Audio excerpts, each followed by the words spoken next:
But anyway, okay.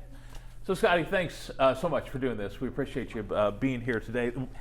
I mentioned that we talked to some folks up in Fayetteville, and I just wanted to share with you some of the things they said about you. Scotty was the man. People didn't know how good Scotty was. Scotty was one of the greatest shooters ever to play here, one of the most competent players ever to play here, and he was a gamer. He had a lot of confidence, swagger. He had that ability to hit shots at the right time when you needed it. Scotty was probably one of the best players I ever coached. A guy you couldn't tell whether he was up 20 or down 20. He didn't change expressions. He just stayed and played. Top 5 greatest Razorback basketball player of all time. You made a pretty good impression on people. I mean, obviously so. I didn't expect all of that, to be honest. But you know, it's flattering to hear those kind of things being said about you, especially, you know, at my age now that I can no longer really play. And so you get to kind of gloat in it just a little bit. But, you know, it's great to hear that. You know, I've always tried to be someone that, you know, my teammates could depend upon. Same thing with my coaches. And so, you know, they put a lot of trust in me, and I had a lot of great players that I played with. And so, I mean, those guys get a lot of credit for some of the things that I did, you know, because they helped me accomplish those. And so that was the difference with that team, is that we had guys that were very unselfish and allowed people to be themselves, allowed people to fill in whatever role that the coaching staff had set forth. And mine was one of those, you know, was having to be able to make shots for our team. And so I took pride in that. No doubt, no doubt. Let's go back kind of early on. You're a kid growing up in Ruston, Louisiana. What made you want to come to the University of Arkansas to play basketball? Oh man, there's a lot of different reasons. You know, I narrowed my top 5 down quite early. My father, who had played basketball at Grambling State University, you know, he didn't really believe in wasting coach's time. And so, you know, back then there was no social media. You know, you didn't really promote how many offers you had or anything. But, you know, I had 5 schools, and my 5 schools were Arkansas, Pittsburgh, Texas, Stanford, and Oklahoma. And I visited 3. You know, I visited Arkansas, I visited Oklahoma, and I visited Pittsburgh. I didn't take my visit to Stanford, I didn't take my visit to Texas. And so I wound up committing for a couple of different reasons. One was that it was close proximity to home for me. Growing up in my life, you know, my family, we always traveled to Texas, you know, Dallas or Houston. And so back then, the Southwestern Conference was all Texas schools except for, you know, Arkansas. And so I didn't really want to stay in the state of Texas all the time playing. And so Oklahoma, I liked the style of play, but I just didn't feel like it was the same, you know, as playing for Coach Richardson would have been. And so had a long conversation with Coach Richardson after coming back from Pittsburgh and nearly freezing to death. And then, you know, had a relationship with Corliss prior to our senior year of high school, and we kind of forged a relationship. And so it wasn't necessarily a pact to go to school together, but we just both felt like if, you know, one was going to go there, it may be good for the other. And so fortunately for us, that's what happened. No doubt. How big of a factor did Coach Richardson play in that decision, and what was he like at that time? I mean, you talk about confident. I mean, he was extremely confident, extremely funny. Reminded me a lot of my father at the time. You know, was a jokester, but also was very, very serious about their craft. And so he had a huge impact on it. I mean, it was probably, you know, 75, 80% him. You know, not necessarily just the beautiful mountains, not just necessarily Corliss and I's relationship, but, you know, the way that he saw me and envisioned me, because I was only 17 coming out of high school. And so back then, you know, it was always red shirt talks and things of that nature. And he informed me that that was not his intention for me. He wanted me to have the opportunity to come in and play right away. And so that was one of the things I needed to hear. And then, you know, growing up in that time, there weren't a lot of African-American coaches. And so that was a big deal for me. I had never played, you know, for a black coach before. And so that felt, you know, real comfort for me at that time. Was he a hard coach? Yeah, at times, for sure. Hard, demanding. But I've always liked his focus. You know, he was always locked in on the task at hand. You know, one thing about Coach, he was never really big on celebrating victories or, you know, dwelling on losses. He just kind of moved on to the next game. You know, he may get to midnight, but, you know, that next day when he comes in, you know, he's locked in on the next opponent. We always heard a lot about 40 minutes of hell. 30 years later, when you look back on 40 minutes of hell, what do you think of with that expression? Well, I think it was more than just a mantra. You know, I think it was more than just our, you know, our statement in terms of the way we approach games. It was a practice, it was an attitude, it was a level of focus, and then ultimately I think it was us imposing our will on other teams, because our practices were so hard that when we got to the games, they were for lack of a better word, fairly easy because we played at practice at such a pace, and it was so competitive because Coach had this thing where he didn't allow you to really get comfortable because he didn't let you know who would be the starting lineup. And so you had guys really fighting and clawing every day in practice, wanting to be in that 5. And fortunately for me, I stayed in the 5, but it was a task each and every day. And so you had to come out and give your best every day because that's what was expected of you. Bad. You did have a great freshman year. Your freshman All-SEC at Arkansas. That second year, though, when you came in and you looked around at the players that had been assembled, at the coaching staff that you had, what did you think going into the 1993-94 season? Well, we already felt like we were one of the better teams in the country. Having lost to North Carolina in Sweet 16, we felt like they were the bigger team with Kelvin Salvadori and Eric Montross and George Lynch, and they were a more mature team. And so we lost to them in the Sweet 16, even though we played them, fairly close to the end of the game.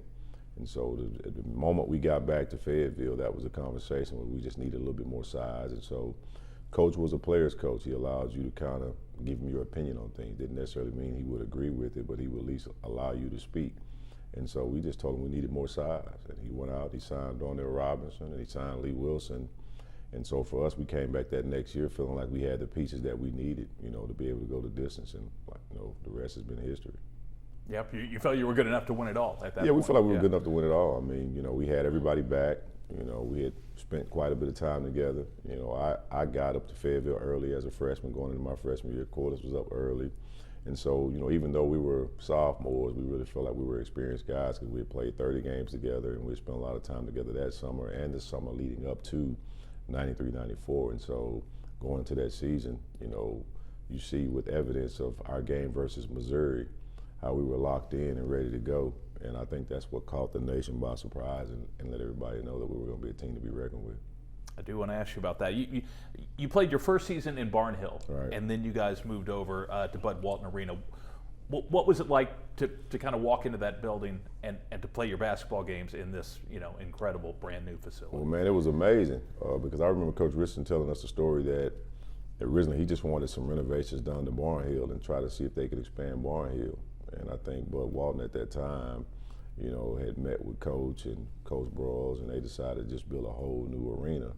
And so we really didn't know what to expect. They told us it was going to be, 20,000, or I think it was like maybe 19.2 or something at the time, which was the biggest on campus, if I remember correctly, at that time. And so we didn't realize that we had that big of a fan base because in Barnhill, you're playing in front of 9,500, 10,000, whatever the fire code will allow. And then all of a sudden you go to 20,000, you don't know what to expect. And the moment we had our red, white, and blue game, our red and white game there, is when we knew like, oh, this is going to be crazy because they packed it out. And so we were able to move on into the season, and the fans just kept coming, and the crowds just kept coming. It was just great to have the opportunity to play in front of that many people every night. What was the noise like in that building? Oh, unbelievable. I mean, it was crazy. It was twice Barnhill, basically. And Barnhill was a very, very tough place for opponents to come in and play. And it was very loud. The loudest I've ever heard of them was when we played against Kentucky with that Jamal Mashburn group, and we beat them at home. Another time was against Memphis State with Penny Hardaway in that group, and we beat them at home. And so when you went to Bud, it was, those two games every night, but double because of the amount of fans. You mentioned the Missouri game. You guys made a statement early. It was your second game of the year. You beat Missouri by 52 points. Right. And that's a team that went on to go 14-0 in their own conference and win it. How do you explain a game like that? Man, I don't know if you can because I don't think any of us expected that. I think we just went into the game expecting to win, obviously, but knowing we were going to have to compete to win because if I remember correctly, they were ranked like number 8 in the country or something like that. And so they had Javon Crudup and some guys that were pretty good players. And so when they came in there, we thought it was going to be a competitive game as it always was. And so we come out, and I think we make like 23 threes, and everybody was making them. It wasn't just myself, it was everybody, minus Corliss who, didn't attempt any. But when you make 23s, you're not going to lose most games. And so, we just kind of went on a run, and it was just amazing. It became more of a celebration more so than a game because there was really nothing that we could do wrong. It's got to be a good feeling. Yeah. So the next week, you guys are number 1 in the Associated Press poll, which I think for Arkansas was the first time since 1978. What did that mean to you and to the team to kind of be recognized as number one in the country? Well, it meant a lot. You know, everybody tells you, you know, not to read your press clippings, but I mean, let's be realistic. When you're being supported in the manner that we were, and everybody's talking about you, be it on ESPN or in national media, you know, you're going to get wind of it if you don't read it. And so, you know, for us, it was kind of like tale of two sides. You know, we came in my freshman year after Todd Day and Lee Mayberry and that group left, and I think we were preseason number 47 or 48. And then you fast forward just, you know, barely a calendar year later, and you're number one in the country. And so for us, it kind of told us what Coach Richardson already had been explaining, which, you know, you get to write your own narrative, you know, because there are votes that go out there who says who's number one, who's number two. So, you know, you have to continue to perform at a level where you impress those people. And so for us, we were all about impressing ourselves and impressing Coach and just continue the attitude that we had, because we felt like we were the best team in the country anyway, and we didn't really feel like we needed someone to validate that for us. So Texas Southern came to town, and President Clinton was there at that game. Obviously a big fan. He came back to the locker room after the game. Right. I know you guys were a group of young guys at the time, but what did it mean to you to have, you know, the President of the United States kind of walking around the locker room? Well, it meant a lot to me because, you know, I understood the fact that, you know, he was supposed to be somewhat unbiased. You know, you're supposed to, because you're representing all 50 states. And so for him to kind of show his hand and let everyone know that he was the, you know, the number one fan for the team, I think that was huge. I also understood it from the political side because I was fortunate enough to be in student government as a high school student athlete, and so I kind of knew, you know, not everything that he has to do on the course of a day, but, you know, that being magnified probably a million times, and just seeing that he was still willing to stay in the locker room with us after the game, even though Secret Servicemen were trying to escort him out. You know, I just thought that was very, very, you know, important for us to see. You know, here you are, you got the most important person in the world that's in here trying to pour into us and congratulating us. I just thought that was huge. Coach Shelley pointed out too that he knew everybody kind of by name. I mean, he was a real fan. Yeah, he knew every player. I mean, one of his favorites was Alex Dillard, you know, and so he loved watching Alex shoot the basketball, and he would express that. You know, he would say, man, I love watching you shoot, or Dwight, I love your soft hands, the way you can catch the ball and make passes and shoot. You know, he knew the game, and so I think that was even more intriguing to us, was the fact that he not only knew our names, but he understood the game. And so, you know, you're kind of easy to forge a relationship, especially when you've got, you know, 13, 14 starstruck young men. Oh, fantastic. You guys dropped a couple of close games there in the middle of the season, at Mississippi State, at Alabama. And then you guys had to go into Tennessee, which was a place that Coach Richardson pointed out Arkansas had not had a lot of success. Do you recall having kind of a sense of urgency as you guys were going into Knoxville that, you know, that was a game you needed to win?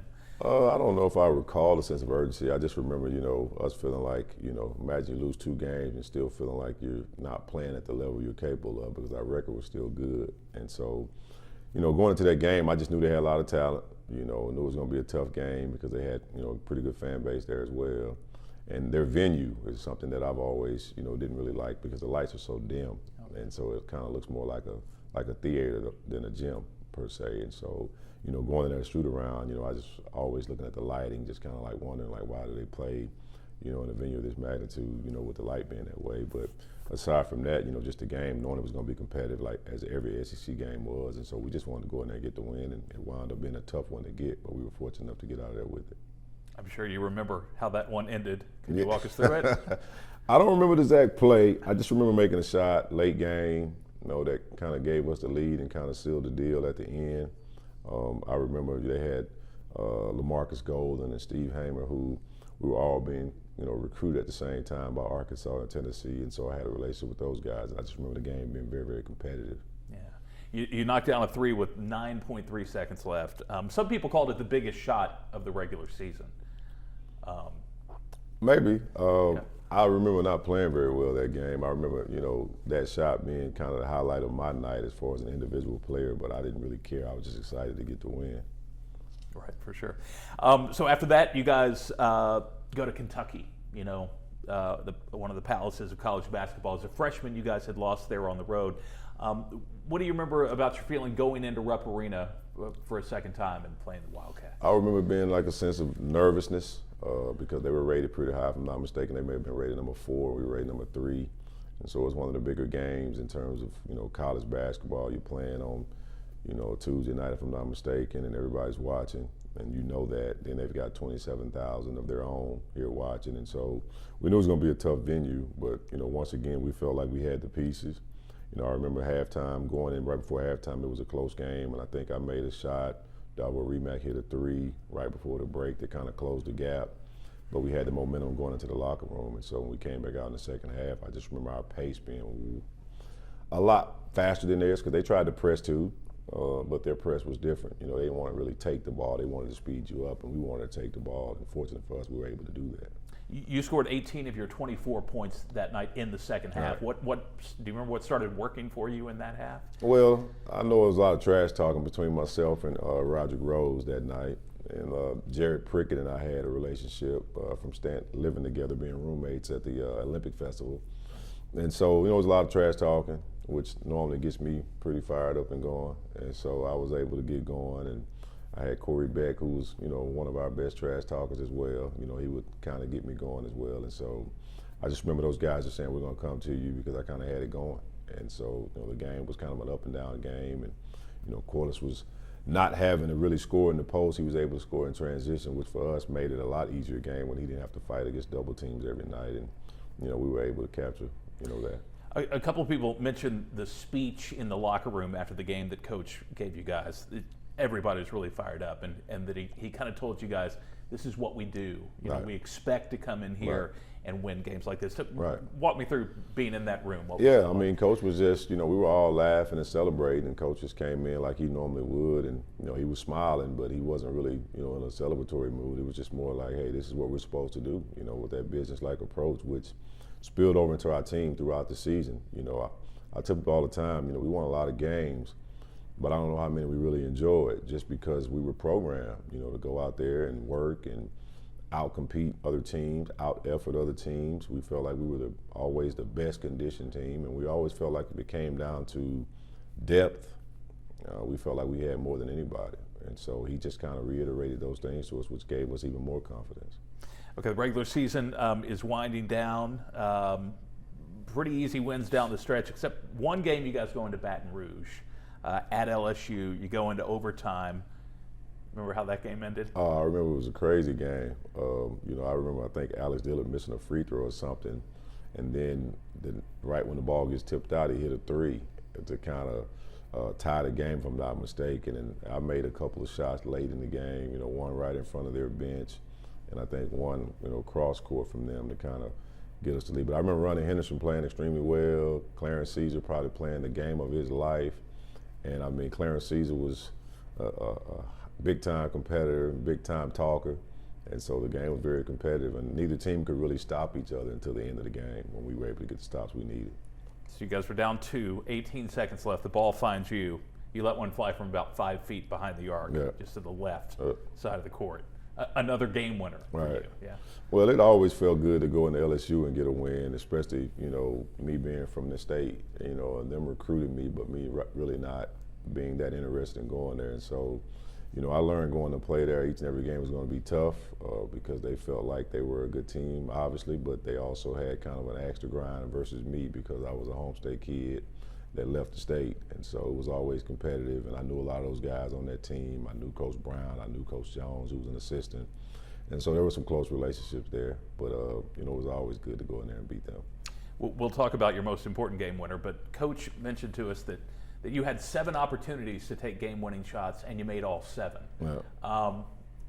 Can you kind of explain that, or is it just fate? I mean, what do you chalk that up to? I think some of it is definitely fate, but I think some of it is just being challenged throughout my life. You know, having older siblings and having to compete against them. Always been the youngest guy playing against older kids, and so when I finally got a chance to be able to play against young men that were my age, you know, my confidence level was just at an all-time high. It didn't matter if it was baseball, football, or whatever. I just always had that confidence because I felt like I was battle-tested. And so there was never really a shot that I felt like I couldn't make. And I always knew that, you know, you don't make any of the shots that you don't take. That's got to be a good feeling. Okay, so we get to the postseason. It begins at the SEC tournament in Memphis. You guys drop a game in the semifinals to Kentucky. How, if at all, did it affect the team to lose that game, before you go into the NCAA tournament? I mean, I think that night it hurt us because we felt like we were the better team. We just didn't have the better night. Going into the NCAA tournament, I think it gave us the extra push that we needed to not be full of ourselves and to not feel like we couldn't be beaten, because when you lose a couple early and then you run off 11, 12 straight, it's really easy to forget what that feeling could be like. And so we got an opportunity to experience it, and we knew that going into the NCAA tournament, we were going to have to win 6 in a row. It was a win-or-go-home type of deal. And so we wanted to put ourselves in position to be able to do that. Okay, so to win 6, you got to win the first one, a 1-16 matchup against North Carolina A&T. And anything about that game stand out to you 30 years Well, later? the only thing that really stood out to me was, obviously they came in with some confidence as well, and we weren't used to teams in the HBCU sector or, not being highly ranked, feeling like they could compete with us. We had just played Texas Southern, and we had beat them pretty badly, and so that was our only kind of comparison to that. And so they came in, they had their band playing loud music and beating the drums, and that was our first time really experiencing that, so that was different for us. But, we really didn't feel like they could beat us. We felt like we were going to be able to outman them, and they came out early and played competitively, but, once the game really got going, we just kind of, were able to overcome them, I would say. Yeah. Georgetown was next, and before we talk about the game, I know when you were a kid that Georgetown was, winning championships in college basketball. Going into that game, what did it mean to you, if anything, to be playing the Hoyas? Man, it was huge because, you see Big John Thompson over there, Coach Thompson, who everyone knew from childhood. And obviously, you're playing for Coach Richardson. You don't really realize the type of legend he is at that time, even though, that's an iconic coaching opponent, for either of them to have to face. And so the biggest thing about that game for me was, it being historical, knowing that, you've got 2 black coaches leading 2 perennial programs, going head to head. Everyone thought Georgetown was going to be probably the more physical team, and I think they were shocked. There was an altercation like right before halftime or maybe even early in the game where I wound up getting ejected. And so that was me just stepping on the floor, not knowing the rule and being ejected. And it just so happened that the guys who were actually involved in the altercation didn't get ejected. And so I wound up watching the majority of that game from the locker room. What was that like for you? Had you ever been ejected from a basketball game? Never in my life before, and that was really tough because I felt like I had let the team down just from not really understanding that I didn't do anything. I didn't throw any punches. I didn't even make it to the altercation. I just stepped 1 foot on the floor, and the referee was standing there, and he was like, "You got to go." And I'm like, "Whoa." And so I go in the locker room, and I'm sitting in there, and they brought me a little TV monitor to watch it on. So I'm watching the game, I'm able to keep up with it, but when my team came in at halftime, I was just that's when it really hit me that, I wasn't going to be able to compete. And Corliss came in, put his arm around me and was like, "Hey, we're going to win this one for you." And fortunately, went out and got it done. Awesome. You guys also lost Roger Crawford that day with a broken foot. Right. How tough was that to see one of your senior leaders go down? It was extremely tough because, Raj was very, very important to what we did, in terms of our pace, in terms of being able to play a multiple guard spot. He could play the point, he could play the off guard, he could play the 3. So his value was huge for us. And he could be a starter, he could be a backup, it really didn't matter. He was extremely talented. And so I think a lot of people didn't get an opportunity to see that, during the course of that year because he wound up hurting himself. But, it really hurt us that he couldn't play, and that's why we wound up having his number on our jerseys because we wanted to be able to go out and represent him. Yeah, that's a great tribute. The Tulsa game was next. Tulsa was the school that gave Coach Richardson his first D1 job. I know that had to be big for him. Did he let you guys know anything about that, or was it just all business? No, he never really spoke about it. We knew it was a huge game. Once again, another Hall of Fame coach on the other side with Coach Tubby Smith. And then you had Coach Richardson going head to head. There was a lot of history there with Coach Anderson having played at Tulsa for a coach. So they were going up against, Coach Anderson's alma mater, and then Coach having, as you mentioned, that being his first job. And so we knew Coach didn't have to really talk about it, and we had played him in the regular season the first year. We had actually played him in the regular season that year. And so we were pretty familiar with them and what they did, and they were very familiar with us. And it was a fairly high-scoring game, if I remember correctly. They had a lot of guys that could shoot it. Gary Collier, they had Pooh Williamson running the point. And so they were a really good team. But, we were kind of on a mission. And at that moment, I think they just ran up against a buzzsaw. No doubt. Michigan was next. We talked about your appreciation of Georgetown growing up. Michigan, though, was kind of happening at the same time you guys were happening. And I'm sure you knew a lot of those guys. Right. How intense was that competition? It was very intense. I mean, for us, it was kind of like a statement game, because we knew that they had 4 of the Fab 5 returning. And so, I knew Jalen from AAU a little bit, and Ray Jackson a little bit from camps, and Jimmy King. Didn't really know Jawan very well, although I had played against him before in some AAU games and tournaments of that magnitude. But, the one thing for us was we were out to try to prove that we were the best. And so when they were up next, it was just kind of like, okay, we get another opportunity. We just beat Georgetown, who everybody said was going to be one of the better teams. And now we've got, Michigan, who everybody thinks is picked to win, beat us because of the Fab 4.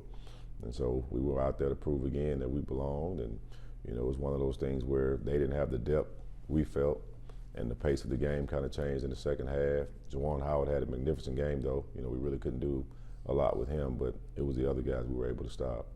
Yeah, 30 and 13, I think, for Juwan that night. That game was at Reunion Arena in Dallas. Had a lot of history there in the Southwest Conference. Right. Razorback fans traveled well. It was almost like a home game. Yeah, it felt like a home game. I mean, we had a lot of fans there, a lot of fans in the hotels there where we were staying. And so it was definitely a level of comfort for us, which I think helped us, go out and ultimately propel us to the win. I mean, because we had our, cheerleaders, we had everybody. And so, I mean, Bill Clinton came again. So it was kind of like business as usual for us. And we didn't really have to deviate, whereas they had to come, a ways away to, just to get to Dallas. You guys hit them with a 20-1 run in the first half. You forced them into missing 14 of 17 three-pointers. So there's offense in that game. There's defense in that game. A complete team effort, it sounded like. Right, it definitely was. So you win that game, and now you're going to the Final Four for the first time, I guess, in your career. Right. What was that feeling like, knowing you were going to the biggest stage in college basketball? It was unbelievable. I mean, it was unbelievable. It was kind of like, this is what it's supposed to be like. This is why I came here. Because when I was in high school, Arkansas was always, top 10, top 5.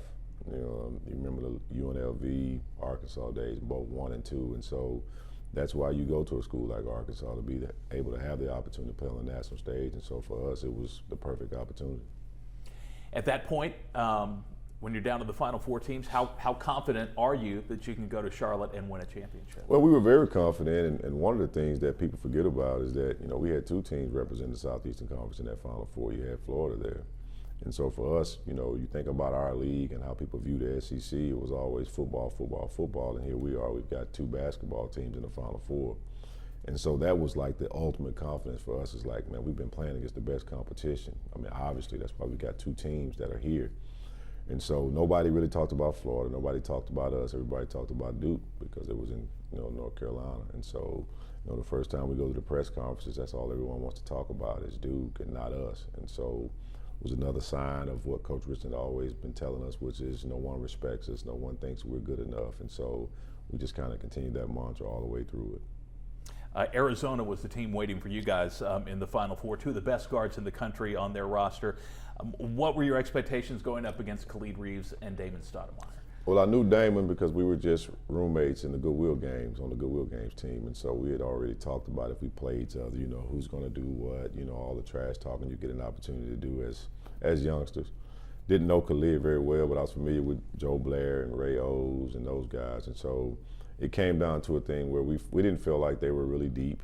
We knew they had a good 5, but we didn't think they had a good 6, 7, and 8. And so that was our goal, was to try to speed the tempo up to hopefully get Damon tired and get Khalid tired. And they scored early, but later on in the game they kind of fizzled out, and I think our depth was the reason for that. Stoudemire shot 2 for 18 in the first half, and Reeves was 1 for 14 in the second half. Right. I mean, that's got to be the 40 minutes of hell, right? Well, taking a toll. 40 minutes of hell, and it's that competitive nature. I mean, when you say, Khalid Reeves and Damon Stoudemire, 2 of the better guards in the country, and then you've got Corey Beck and Clint McDaniel on the other side, who no one's talking about. That was music to their ears. It was what they needed to hear. I mean, you didn't want those 2 guys up on you, guarding you in a close game, especially when you're talking about a chance to go to the national championship game on the line. And so they were locked in and ready to go, and I knew it was going to be tough on those 2 guys. Yeah. So now you do have a Monday night date with Duke, who you mentioned they had knocked off Florida. And you kind of alluded to it earlier.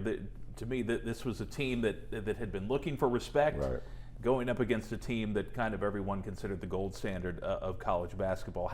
How did you guys feel about having Duke as your final obstacle to a championship? We felt good. I mean, we felt like we were in enemy territory just due to the fact of, the questions that we were getting asked at press conferences, the narrative that, was being created. They already had their T-shirts with Duke having, won it. The game hadn't been played. There was a mix-up with shoot-around times where we only got to shoot for like 3 or 4 minutes instead of our normally 45. And so it was just a lot of things that went on that led up to, adding fuel to the fire for us, which was, like I said, us against the world. Coach Richardson was probably one of the best in the country in terms of being able to convey that message to us and giving us examples of why we should feel that way. And so when you get a team that feels like they're disrespected and they've got a lot to prove, it's a pretty dangerous team, and that's what we were. 20 seconds into the game, Grant Hill hits the floor hard. What did you see on that play? Well, I saw someone accidentally, I guess, kind of got close to him as he was in the air trying to go for a rebound, and it kind of threw him off balance in the air, and he fell, and hit the back, hit the small part of his back, like right above his buttocks. And so I thought he was probably going to be out for a while, and to be quite honest, I didn't mind that. I didn't want to see him injured for the season or anything, but it wouldn't have bothered me if he would have been out. But he came back, credit to him, tried to play and did a good job for what he was able to do. I don't know if the injury affected him, how much it really affected him. But I didn't think he would be able to bounce back and be the Grant Hill that team needed him to be for them to be able to beat us. So the first half was back and forth. They went on a run. You guys went on a little run. You hit a 3 to take a 1-point lead at the break. What were you guys thinking at halftime? How did you feel like where you were at that moment? Well, we felt pretty good about it. I mean, we were a team that was really big on spurts and going on runs. We just felt like we were going to go on one. It was going to be at the time we needed it to be. Fortunate for us going to the second half when they were up 10, it was at the time it needed to be for us to, decrease that deficit. But going into the half, we really didn't feel like, anything differently. We still felt like we were right there in the game. We still felt like we were going to win the game. We didn't have anybody in foul trouble, so we felt pretty good about our depth still being a factor. You come out in the second half, and you guys played what a few people kind of described as some of the worst basketball the team played in that year. What do you think kind of went wrong in that stretch where you guys got down by 10? I think guys were pressing. We had some moments where guys were maybe trying to do things out of character, and we didn't really make the shots that we were normally making and that were rhythm shots. But once again, we didn't have our shoot around, so I think that had something to do with it. And so, I think we just had guys really pressing and trying to do it themselves, and it took Coach calling a timeout and kind of corralling guys and like, hey, this is what we're going to do and this is what we need to do, and guys kind of got back focused and locked in. We've heard a lot about that timeout. Can you take us in that huddle? What was said? What was the feeling there? Well, one of the things that Coach Richardson was great at was, I call him a players coach, especially in game. He would allow us to make adjustments, and he would ask us questions like, hey, what defense you guys want to play? Hey, what do you see? And then normally times would be myself, Corey Beck, or Clint McDaniel kind of telling him, what we wanted to do. And at the time, I think we were sitting back in the matchup zone, maybe 2-2-1, getting back to it, not really pressing, just trying to slow them down and then force them to shoot jump shots. And then, when he asked us what we wanted to do and we looked up at the clock and we're down 10, we were like, Coach, we got to pick up. We need to pick up in pressure. He was like, is that what you guys want to do? And we were like, yeah. He was like, okay, let's pick them up. And so we started to pick them up, and they hadn't seen it. And to be quite honest, we hadn't really pressed a lot the whole NCAA tournament. And so it kind of caught them off guard and was able to get us back going. We were able to get some easy baskets and get back into the game. Wow. Over the next 9 minutes, you guys forced 9 turnovers, and you outscored Duke 21-6, so right. Clearly it worked. Right, yeah, that's the run. Normally it would be 3-4 minute spurts, but when you think about 21-6 in 9 minutes, you're not going to lose most of those games going down the stretch. Okay, so this gets us to a minute left in the game. You guys have the ball. I know by now you've probably told this story a million times, but walk us through what happened with a minute left and you guys have the ball. Well, Corey Beck had the ball at the top of the key, and if I remember correctly, he was going to the left side, which is right there in front of our bench, and he was trying to throw the ball into the post to Corliss. Well, Corliss had 2 guys in front of him, one in front, one in back, and then he had a third with Grant Hill standing back there as kind of the helper. And so the pass had nowhere to go. It would have been an instant turnover. And so Corey passed the ball out to Dwight. But as Corey was driving baseline to try to give it to Corliss, I thought a shot was going to be attempted. So I went down to the opposite block thinking, hey, I may be able to get an offensive rebound. when Corey throws it out to Dwight, I look up at the clock and I see it's like 6. I'm thinking, ooh, if I catch this ball, I'm gonna have to shoot it. And so as I see Dwight bobble it, it's like 4. When I run out, Antonio Lang is standing in front of me. He lost sight of me for that little split second. I run out to the right wing and I catch it, and I'm knowing it can't be more than 2 at that time. And so when I catch it, I just instantly caught it and shot it. And if you go back and you look at the pictures for Sports Illustrated, you'll see Antonio Lang, it looks like his hand's on top of the basketball. But in actuality, he was on the way down as the ball was going up because he had jumped from inside the lane. And so people say, well, you had to adjust it. I had to adjust it because I didn't realize where he was jumping from. But once I saw he was coming down, I knew I could get it off. And so people are like, how do you know that? And I'm thinking, okay, growing up, I had a brother that was 6'8", who wouldn't allow me to get a shot off at one point in my life. And so every shot I took from probably 10 to 15, I had to adjust it, almost every one. And then I had a high school coach that was big on using brooms. And so he would force me to shoot over a broom. Sometimes I'd make it, sometimes he'd block it, sometimes he'd tip it, and I thought it was probably the dumbest basketball drill of all time. But lo and behold, it really forced me to be able to make adjustments on the fly with shooting the basketball. And so it's something I've always been able to do from the moment I used to shoot the basketball like this and to the moment I made that shot. And so, you know, emulating so many people in my life, you know, being Dallas Comagese, Keith Smart, Steve Alford, Wayman Tisdale, anybody you can name that made a last second shot, I probably emulated them if they played from the 80s to the 90s. And so getting the opportunity to actually live it and do it, even though it wasn't a buzzer beater, it was a shot clock buzzer beater, you know, and to be able to go down in history for that, that's been huge. It's almost like you prepared for that moment your whole life, huh? Well, I feel like that, you know, but obviously, you know, you never know that's what's happening when you're actually going through the process of it. When did you know it was in? Oh, I felt like it was good from the moment I shot it. And plus, I had just missed 3 in a row.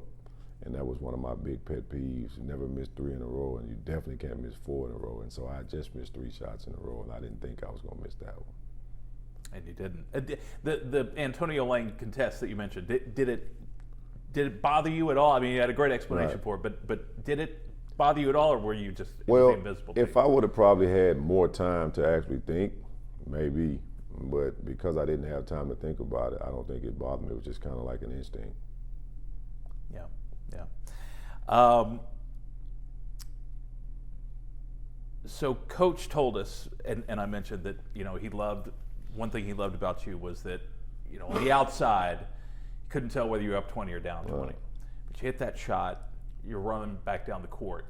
Very cool. But inside, what were you thinking? Were you thinking, I just won my team a national championship? Man, it's so funny you mentioned that. And so I tell these people all the time, at 19, I'm pretty sure I didn't enjoy it at the level that I should have.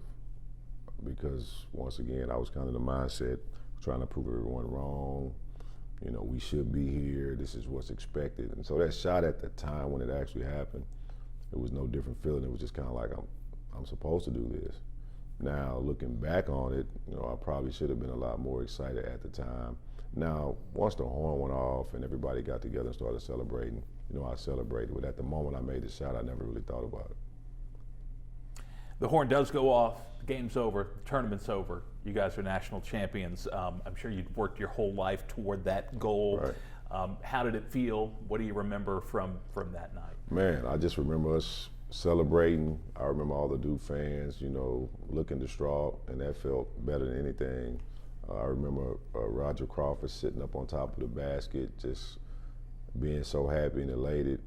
And then I remember Corliss running up and down the court, he and Corey just hugging up. And that's really when I started celebrating, because I felt out of place. You know, I'm like, all these guys are really enjoying this. What am I doing? And so I really started to enjoy it too at that moment. And then we went in the locker room and we celebrated more. President Clinton came in and celebrated with us a little bit. He left.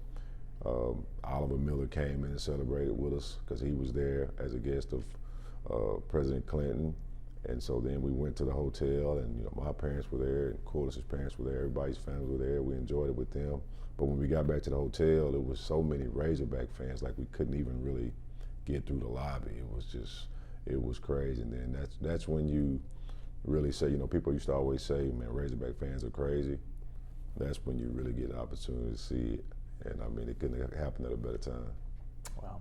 So you're 30 years older now. You've got a family, you've got a career.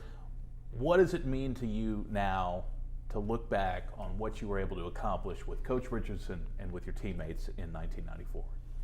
Man, I think it's probably, athletically, it's definitely the biggest accomplishment that I've ever had and been a part of.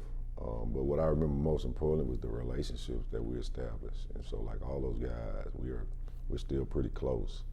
And so I think for me, that's the biggest deal for me is, Coach always preached family.